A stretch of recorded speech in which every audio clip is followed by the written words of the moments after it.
Price Lord. ஆண்டவராகிய இயேசு கிறிஸ்துவின் மகிமைப்படுவதாக. நம்ம இந்த நாளில் கூட நம்ம ஆண்டவராகிய இயேசு கிறிஸ்துவின் வார்த்தையாக எந்த காரியத்தை பார்க்க போகிறோன்னா, நிலைத்திருங்கள். இன்றைக்கி ஆண்டவராகிய இயேசு கிறிஸ்து உங்களை பார்த்து சொல்கிறார், நிலைத்திருங்கள். நம்மளுடைய வாழ்க்கை எது எதில் நிலைத்திருக்கணும், எந்தெந்த காரியத்தில் நிலைத்திருக்கணும் அப்படின்னு தான் பைபிள் ரீதியாக நான் உங்கள்கிட்ட சொல்ல போகிறேன். எத்தனை பேர் நிலைத்திருக்கீங்க? ஒரு நிலையான ஸ்தானத்தில் இருக்கீங்க? திருச்சபையில் நான் கேட்குறேன், நம்ம திருச்சபையில் ஒரு நிலையான ஸ்தானத்தில் இருக்குமா? நம்ம திருச்சபையில் எப்படி இருக்கோம் அப்படின்னு தான் நான் இன்றைக்கி உங்கள்கிட்ட பேச போகிறேன். நிலைத்திருக்குமா திருச்சபையில்? வாங்க பார்க்கலாம். முதலாவது காரியமாக எடுத்துக்கொள்ளுங்கள் யோவான் 15:9. அன்பிலே நிலைத்திருங்கள். முதலாவது ஆண்டவராக இயேசு கிறிஸ்து நாள் சொல்கிறார், அன்பில் நிலைத்திருங்க. எத்தனை பேர் இந்த நாள் அன்பில் நிலைத்திருக்க போகிறீங்க? முதலாவது காரியம், நம்ம அன்பில் நிலைத்திருக்கணும். அன்புனா என்னது? இந்த அன்பு மற்றவங்க மேலே வைக்கிறோம் தெரியுமா, அளவில்லாத பாசம், அதை தான் அன்புன்னு சொல்லுவாங்க. அப்போது முதலாவது இயேசு கிறிஸ்து சொல்கிறார், நீ அன்பில் நிலைத்திருக்கியா? திருச்சபைக்குள்ளே அன்பில் நிலைத்திருக்கியா? உலகத்தின் அன்பு மாயை. நம்ம அன்பு யாருக்குள்ளே இருக்கணும்னா, நம்ம திருச்சபைக்குள்ளே இருக்க விசுவாசிங்க மேலேயும் நம்ம ஆண்டவராக இயேசு கிறிஸ்து மேலே நம்ம அன்பு இருக்கணும். இப்போது அன்பில் நம்ம நிலைத்திருக்கிறவர்களாக இருக்கணும், உறுதித்தன்மை உள்ளவர்களாக இருக்கணும். இப்போது எடுத்துக்கிட்டிங்கன்னு வச்சுக்கோங்களேன், இந்த வயலில் அந்த புல்லெல்லாம் பார்த்தீங்கன்னு வச்சுக்கோங்க, காற்றடிச்சுன்னா ஆட ஆரம்பிச்சிடும். இதே ஒரு கம்பியை நீங்கள் அந்த இடத்துல ஸ்டிப்பாக எடுத்து வச்சு பாருங்களேன், அந்த கம்பியை அந்த காற்றடிச்சுன்னா ஆடவே ஆடாது. அதே மாதிரி தான் நம்ம எப்படி இருக்கணும்னா, ஸ்ட்ராங்காக இருக்கணும் அன்பில். திருச்சபைக்குள்ளே இருக்க விசுவாசிங்க மேலே, விசுவாச பிள்ளைங்கள் மேலே அன்பாக இருக்கணும். நம்ம ஆண்டவராகிய இயேசு கிறிஸ்து மேலே உண்மையான அன்பு உள்ளவர்களாக இருக்கணும். ஏன்னா பைபிளில் ஒரு காரியம் போட்டிருக்கு, அன்பு சகல பாவத்தையும் மூடும்.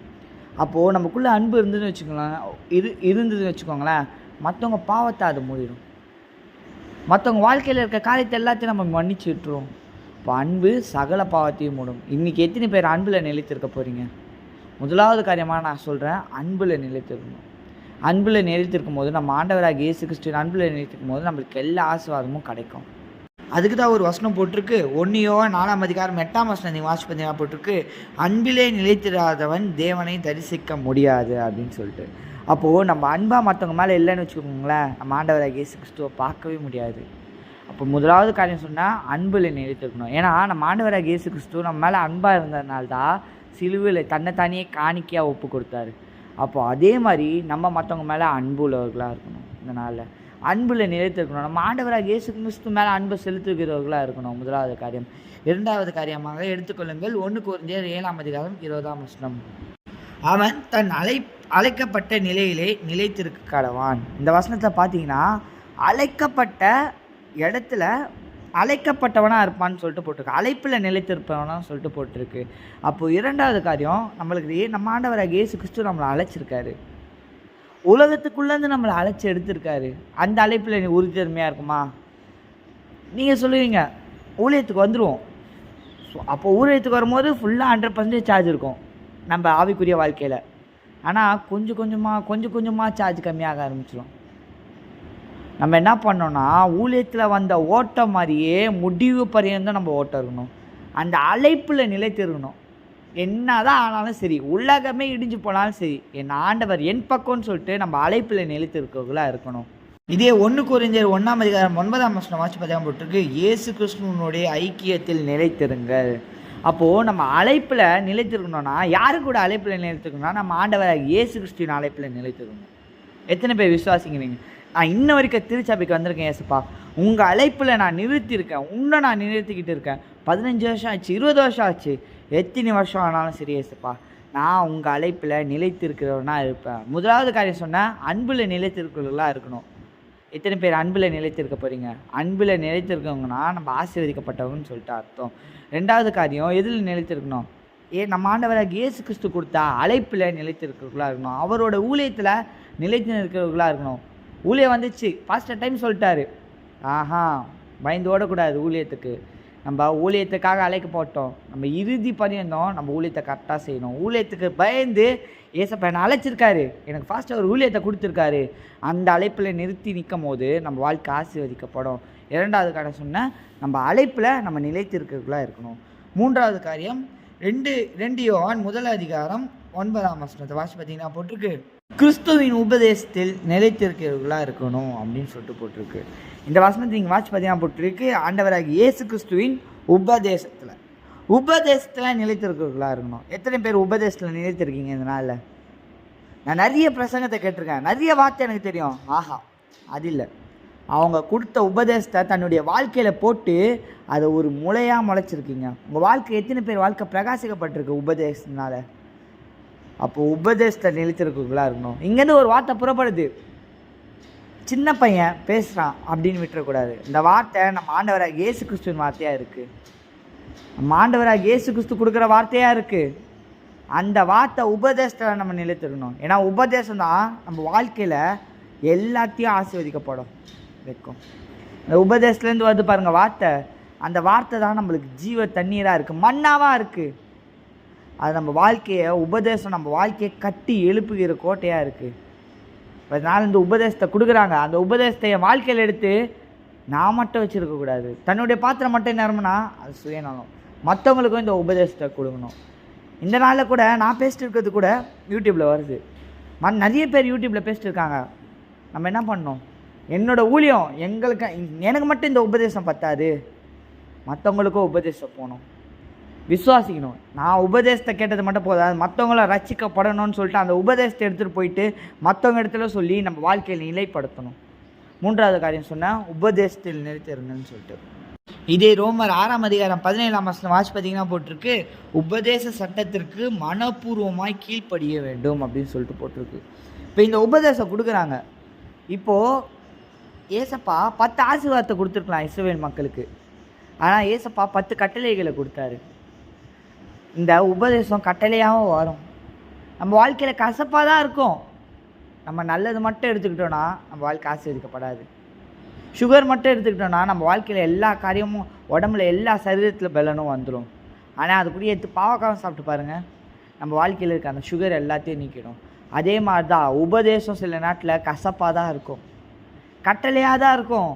அந்த கட்டளையும் நம்ம வாழ்க்கையில் எடுத்து போடுறோம் பாருங்கள், நம்ம வாழ்க்கை, நம்ம ஆண்டவராகிய இயேசு கிறிஸ்து உயர வரலாறு செய்வார். அப்போ மூன்றாவது காரியம் சொன்னால் உபதேசத்தில் நிலைக்கணும். முதல் காரியம் சொன்னால் அன்பில் நிலைத்திருக்கணும். ரெண்டாவது அழைப்பில் நிலைத்திருக்கணும். நம்மளை அழைச்சிருக்காரு, பேர் சொல்லி அழைச்சிருக்க தெய்வம்னு சொல்லிட்டு போட்டிருக்கு. எரோமியா 1:6 பார்த்தீங்கன்னா, உன்னை நான் பெயர் சொல்லி அழைச்சேன்னு சொல்லிட்டு பெயர் சொல்லி அழைச்சிருக்காரு. அந்த அழைப்பில் நான் நிலைத்திருக்கணும். மூன்றாவது காரியம் உபதேசத்தில் நிலைத்திருக்கணும். நம்மளுக்கு கொடுக்குறாங்க வார்த்தை, அந்த வார்த்தைக்கு செவியை கொடுத்து நம்ம உபதேசத்தில் நிலைத்திருக்கிறவர்களாக இருக்கணும். நான்காவது காரியமாக எடுத்துக்கொள்ளுங்கள், எபிரேயர் 13:1 வாட்ச் பார்த்தீங்கன்னா போட்டிருக்கு, சகோதர ஸ்நேகத்தில் நிலைத்திருக்க கடவீர்கள் அப்படின்னு சொல்லிட்டு போட்டிருக்கு. அப்போ நம்ம என்ன பண்ணோம்? சகோதரத்தில் நிலைத்திருக்கிறவர்களாக இருக்கணும். சகோதர ஸ்நேகத்தில் நிலைத்திருக்கிறவர்களாக இருக்கணும். எத்தனை பேர் இன்றைக்கி சகோதர ஸ்நேகத்தில் நிலைத்திருக்கீங்க? சகோதர ஸ்நேகம்னா உலகத்து பிரியமான சகோதரர் கிடையாது, கிறிஸ்து பிரியமான சகோதரருக்குள்ளே நிலைத்திருக்கீங்களா? எத்தனை பேருக்கு கிறிஸ்துக்குள்ளே இருக்க சகோதரருக்கு மேலே பிரியமாக இருக்கீங்க? என் சகோதரர் இப்படி பாட்டு பாடுவாங்க, கிறிஸ்துக்குள் நான் சொல்கிறேன். சகோதர ஸ்நேகத்தோட உடையவர்களாக இருக்கணும். நம்ம திருச்சபையில் அவ்வளோ சகோதரர்கள் இருக்காங்க. உலக பிரியமான ஒரு சகோதரர், ஒரு ஃப்ரெண்ட்ஸ் கூட வரமாட்டாங்க. நீங்கள் விசுவாசம் வச்சு பாருங்கள், யாரும் வரமாட்டாங்க. ஆனால் நம்ம சர்ச்சில் இருக்காங்க பாருங்கள், திருச்சபை பிள்ளைங்க, சகோதரர்கள், அவங்க தான் எந்த காரியத்தினால தான் வருவாங்க. நம்மளுக்காக அவங்க தான் ஜபிப்பாங்க, நம்மளுக்காக அவங்க தான் துதிப்பாங்க. நம்ம வாழ்க்கையில் பிரச்சனை வந்தாலும் சரி, அதுக்காக ஆண்டவராக இயேசு கிறிஸ்துக்கிட்ட நின்று ஜபிக்கிறவர்கள் அவர்களாக தான் இருப்பாங்க. அப்போது நம்ம சகோதரர் மேலே சகோதர ஸ்நேக உடையவர்களில் நிலைத்திருக்கிறவர்களாக இருக்கணும். திருச்சபையில் சகோதர ஸ்நேகமாக இருக்கணும். ஒரு கல்லை மட்டும் வச்சு ஒரு வீடை கட்ட முடியுமா? முடியாது. ஒரு 10 கல்லை வச்சு தான் ஒரு வீடை கட்ட முடியும், 1000 கல்லை வச்சு தான் ஒரு வீடை கட்ட முடியும். அதே மாதிரி தான் நம்ம திருச்சபையில் நம்ம கற்களாக இருக்கோம். இணைய மோதா, சகோதரருக்குள்ளே இணைய மோதா நம்ம வாழ்க்கை வளரப்படும், திருச்சபையும் வளரப்படும். அப்போது இந்த நாளில் நான்காவது காரியமாக சகோதர ஸ்நேகத்தில் நிலைத்திருக்கிறவர்களாக இருக்கணும். இந்த நாளில் சொல்லியிருக்கேன், சகோதர ஸ்நேகத்தில் நிலைத்திருக்காங்க. திருச்சபையில் போயிங்க, எல்லார்கிட்டையும் பிரைஸ் லார்ட் எப்படி இருக்கீங்க, நல்லா இருக்கீங்களா, இதான் சகோதர ஸ்நேகம். அப்போது நம்ம சகோதர ஸ்நேகத்தில் நிலைத்திருக்கிறவர்களாக இருக்கணும். நான்காவது காரியமாக. ஐந்தாவது காரியம் எடுத்துக்கொள்ளுங்கள், 1 தீமோத்தேயு 5:5 இரவு பகலும் பகலும் தேவனிடத்தில் ஜபத்திலே நிலைத்திருப்பான் அப்படின்னு சொல்லிட்டு போட்டிருக்கு இந்த வசனத்தில். அப்போது நம்ம எதில் நிலைத்திருக்கோம்? உலக பிரியமான காரியத்திலையா? காலைல ஏஞ்சோன்னே உலக பிரியமான காரியத்தில் தான் ஏஞ்சிக்கிறோம். இரவு படுக்கும் போதும் உலக பிரியமான காரியத்தில் தான் படுக்கிறோம். நம்ம இரவும் பகலும் ஜபிக்கிறோமா? அதில் நிலைத்திருக்கோமா? ஏசப்பா நான் காலைல ஏஞ்சி ஜபிச்சிட்றேன்ப்பா, நைட்டு ஏஞ்சி ஜபிச்சிட்றேன்ப்பா. நம்ம ஜபிக்கும் போது அதில் நிலைத்திருக்கணும். நிறைய காரியம் உலகத்துக்குள்ளே போய் பண்ணிட்டு வரோம். ஆனால் ஒரு ஜபம், ஏசப்பா கேட்குறது ஒரு ஜபம் தான். சின்ன ஜபம், பெரிய ஜபம் கூட கிடையாது. ஏன்னா சின்ன சின்ன ஜபம் பண்ணால் பெரிய பெரிய ஆசீர்வாதம் வந்திருக்கு பைபிள் ரீதியாக. அப்போது சின்ன ஜபம் பண்ணும்போது நம்ம வாழ்க்கை பிரகாசமாகிடும். அப்போது ஜபிக்கும் போது நம்ம வாழ்க்கை ஆசீர்வதிக்கப்படும் சொன்னோம். நம்ம வாழ்க்கையில் இருக்க எல்லா தடைகளும் நம்ம ஜபத்தினால ஜெயிக்க முடியும். இப்போது ஜபம் பண்ணலைன்னா என்ன நடக்கும்? வாசனை வாசி பார்த்தீங்கன்னா போட்டிருக்கு 1 சாமுவேல் 12ஆம் அதிகாரம் 23ஆம் வசனம் வாசி பார்த்தீங்கன்னா போட்டிருக்கு ஜபிக்காமல் இருப்பது பாவம் சொல்லிட்டு. அப்போது ஜபிக்கலைன்னா நம்ம பாவம் பண்ணுறோன்னு அர்த்தம், தப்பு பண்ணுறோன்னு அர்த்தம். கொலை செஞ்சால் மட்டும் பாவம் இல்லை, ஜபிக்கலைனாலும் பாவம் தான். அப்போது ஒரு நாள் கூட ஜபிக்கலைன்னா நம்ம பாவம் பண்ணிகிட்டு இருக்கோம். நம்ம பாவத்தை நம்ம கணக்கு பார்க்க முடியாது, நம்ம ஆண்டவராக இயேசு கிறிஸ்து கணக்கு பார்க்க ஆரம்பிச்சிடுவார். அப்போது நம்ம என்ன பண்ணணும்? அனுதினமும் ஜபிக்கிறவர்களாக இருக்குது, இரவும் பகலும் ஜபிக்கிறவர்களாக இருக்கணும். இதே ரோமர் 10ஆம் அதிகாரம் 1 வசனத்தை நீங்கள் வாட்சி பார்த்தீங்கன்னா போட்டிருக்கு அனைவரும் ரட்சிக்கப்பட வேண்டும் என்று ஜபித்தல் வேண்டும் சொல்லிட்டு. அப்போது எல்லாரும் ரட்சிக்கப்படணும்னு சொல்லிட்டு ஜபிக்கணும். ஏன்னா நிறைய பிரியமான உலக மக்கள் இருக்காங்க. அவங்க ரட்சிப்புக்காக நீங்கள் ஜபிச்சு கொண்டு இருக்கீங்களா? ஏசப்பா உலகத்துக்குள்ளே போய் கொள்றாங்க ஏசப்பா, நீங்கள் வாங்க ஏசப்பா எங்கள் ஜபத்தை கேட்டு இவங்கள ரட்சிக்கப்படி அப்படின்னு சொல்லிட்டு ஜபிக்கிறீங்களா? அவங்க ரட்சிப்புக்குள்ளே வரணும்னு சொல்லிட்டு நம்ம அவங்களுக்காக ஜபிக்கணும். எல்லா உலக மக்களுக்காக நம்ம ஜபிக்கிறவர்களாக இருக்கணும். அப்படி ஜபிக்கும் போது நம்ம வாழ்க்கை இருக்க தடைகள் எல்லாம் உடையும். நம்ம வாழ்க்கையில் இருக்க மாட்டதில்லை, மற்றவங்களுக்காக நம்ம ஜபிக்கிறோம்ல, அவங்க தடையும் ஜெயத்தை நம்ம ஆண்டவராகிய இயேசு கிறிஸ்து நம்மளுக்கு காட்டுவார். கடைசி 6வது காரியமாக ஒன்று பார்க்கலாம். கொலோசியர் 1ஆம் அதிகாரம் 22ஆம் வசனம் வாட்சி பார்த்தீங்கன்னா போட்டிருக்கு விசுவாசத்தினாலே விசுவாசத்தில் நிலைத்திருங்கன்னு சொல்லிட்டு. அப்போது 6வது காரியம் விசுவாசத்தில் நிலைத்திருங்க. இதெல்லாம் பண்ணுறோம். முதலாவது என்ன சொன்னால் அன்பில் நிலைத்திருங்க. 2வது நம்ம கொடுத்த அழைப்பில் நம்ம நிலைத்திருக்கலாம் இருக்கணும். 3வது உபதேசத்தில் நிலைத்திருக்கலாம் இருக்கணும். 4வது சகோதர ஸ்நேகத்தில் நிலைத்திருக்கிறவர்களாக இருக்கணும்னு சொல்லிட்டு சொன்னாங்க. 5வது இரவும் பகலும் ஜபத்தில் நிலைத்திருக்கிறவர்களாக இருக்கணும். 6வது காரியம் என்னது? விசுவாசத்தில் நிலைத்திருங்க. விசுவாசம் நிறைய பேருக்கு நிறைய விசுவாசம் இருந்தது பைபிள் ரீதியாக. அப்போது நம்ம என்ன பண்ணோம்? விசுவாசத்தில் நிலைத்திருந்தோம். ஆபிரகாம் விசுவாசத்தில் நிலைத்திருந்தனால தான் அவனுக்கு குழந்தை பிறந்தது. அதுவும் 100 வயசில் குழந்தை பிறந்தது. இப்போ அதே மாதிரி தான். ஆனால் ஆபிரகாம் கேஸ்பா சொல்லிட்டாரு 75 வயசுலேயே உனக்கு குழந்தை பிறக்கும், உனக்கு குழந்தைய நான் கொடுப்பேன்னு சொல்லிட்டு. ஆனால் தாமதம் ஆச்சு. ஆனால் அவன் விசுவாசம் குறைஞ்சே போல, அதே விசுவாசத்தோட தான் இருந்தான். என் ஆண்டவராக இயேசு கிறிஸ்து எனக்கு ஒரு குழந்தைய கொடுப்பாருன்னு சொல்லிட்டு. அதே மாதிரி தான் நம்ம விசுவாசிக்கணும். என் ஆண்டவராக இயேசு கிறிஸ்து நான் பண்ணுற எல்லா காரியத்தையும் வாய்ப்பார், நான் போகிற வழி எல்லாத்தையும் வாய்க்க செய்வார். நான் ஜபிக்கிறேன், நான் துதிக்கிறேன், என் விசுவாசம் ரொம்ப மிகுந்த பெரியதாக இருக்குது. ஏன்னா இயேசுப்பா கேட்குறது கடுகள விசுவாசம் தான். கடுகளவு விசுவாசம் தான் மலையே பைக்கலான்னு சொல்லியிருக்காரு. அப்போது நம்ம விசுவாசத்தில் நிலைத்திருக்கிறவர்களாக இருக்கும்போது நம்ம வாழ்க்கையில் இருக்க எல்லா காரியமும் நம்ம ஆண்டவராக இயேசு கிறிஸ்து எடுத்து போடுவார். விசுவாசத்தில் நிலைத்திருக்கணும். ஏசப்பா சொல்லிட்டாரு, வாய்க்குமா வாய்க்காதா? வசனத்தில் சொல்லிட்டாங்களே நீ ஆசீர்வாதமாக இருப்பாய், என்னை ஆசீர்வச்சிருவாரா ஏசப்பா அப்படின்னு யோசிக்கூடாது. என்னை ஆசீர்வதிப்பார், அவள் தான். அப்படி ஜபிக்கிறவர்களாக இருக்கணும். அப்போ விசுவாசத்தில் நிலைத்திருக்கிறவர்களாக இருக்கணும். அதான் ஒரு வசனம் போட்டிருக்கு 1 யோவான் 5ஆம் அதிகாரம் 4ஆம் வசனம் வாசி போட்டிருக்கு விசுவாசமே உலகத்தை ஜெயிக்கிற ஜெயம். அப்போது நம்ம விசுவாசிக்கும் போது, விசுவாசத்துலேருந்து நிலைத்திருக்கும் போது உலகத்தில் இருக்க எல்லா காரியத்தை நம்ம ஆண்டவராக இயேசு கிறிஸ்து ஜெயிக்க செய்வார். அப்போது 6வது காரியமாக விசுவாசத்தில் நிலைத்திருக்கிறவர்களாக இருக்கணும். முதல் காரியம் சொன்ன அன்பில் நிலைத்திருக்கணும். மற்றவங்க மேலே செலுத்துகிற அன்பில் நிலைத்திருக்கணும். நம்ம ஆண்டவராக இயேசு கிறிஸ்து மேலே நம்ம அன்பை செலுத்தணும். ஏன்னா அவர் அன்பு செலுத்தினால்தான் நம்ம இந்த நாளில் நிலைத்திருக்கிறவர்களாக இருக்கும். அவர் அன்பினால்தான் நம்ம பாவங்கள் மூடப்பட்டது. அப்போ முதலாவது அன்பில் நிலைத்திருக்கணும். அவர் மேலே வச்சுருக்க அன்பில் நிலைத்திருக்கணும். 2வது என்ன சொன்னேன்? 2வது காரியமாக அழைப்பில் நிலைத்திருக்கணும். அவர் நம்மளை அழைச்சிருக்காரு. தாயின் கருவில் உருவாகும் முன்னே நான் உன்னை பேச சொல்லி அழைச்சேன்னு சொல்லிட்டு போட்டிருக்கு பைபிளில். அப்போது அந்த அழைப்பில் நம்ம நிலைத்திருக்கிறவர்களாக இருக்கணும். ஏசப்பா என்னை அழைச்சிருக்காரு, என் ஊழியத்துக்காக என்னை அழைச்சிருக்காரு, என் கால்கள் ஊழியத்துக்கு ஓடும் தவிர உலக பிரியமான காரியத்துக்கு ஓடான்னு சொல்லிட்டு அந்த அழைப்பில் நம்ம இருக்கணும். 3வது காரியமாக உபதேசத்தில் நிலைத்து இருக்கக்கூடாது. உபதேசம் எனக்கு கொடுத்துருக்காங்க, ஒரு மண்ணாவை கொடுத்துருக்காங்க, அந்த மண்ணால் நான் நிலைத்திருப்பேன். எனக்கு கட்டளையான வார்த்தையை கொடுத்துருக்காங்க, பரவாயில்ல, ஏசப்பா எனக்கு கசப்பு கொடுக்குறாருன்னா என் வாழ்க்கை இன்பமாகும்படி கொடுக்குறான்னு சொல்லிட்டு அந்த கசப்பையை நம்ம ஏற்றுக்கொள்கிறவர்களாக இருக்கணும். அப்போது 3வது காரியம் உபதேசத்தில் நிலைத்திருக்கணும். 4வது சகோதரத்துவத்தில் நிலைத்திருக்கணும்.